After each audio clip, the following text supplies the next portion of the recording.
Good morning, madam. I'm looking for a job. I am a gardener. Yeah. It's interesting that after 10 years, the story still has a huge amount of punch and it has a huge amount of relevance, even though we've come a long way as a country. But it's not a political story. It's first and foremost for me a story about somebody recovering from a terrible thing. And in this case, the character that I play survives a tragedy and somebody comes into her life and saves her from herself. So I think it's something that we can all relate to in a way. Who is it that helps us out of situations where things are very painful? And often it's the people you least expect. As human beings in such a country that is broken and fractured, the soul of this country is somewhat tainted, and all it needs is for every single person just to look, just to see, just to connect with another person, just to touch, to put your hand out and touch someone else. It's beautiful, and that's what I hope they get from it. Okay. Not today.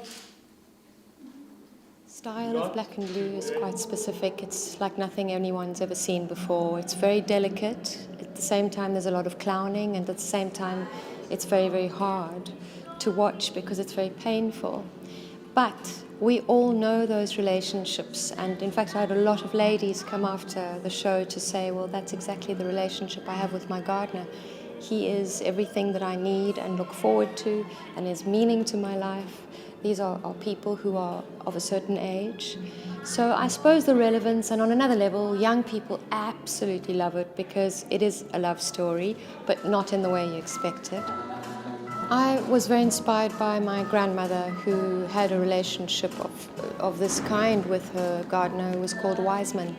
And she lived for him every single Wednesday. That was when Wiseman came, and it gave her meaning and it gave her purpose. So that was how I began. But I was also very interested in, I suppose, prejudice and outlook on the master-servant relationship. We think when we have servants working in our house, or we call them domestic workers, that we're treating them the right way. And very often, it's not the case.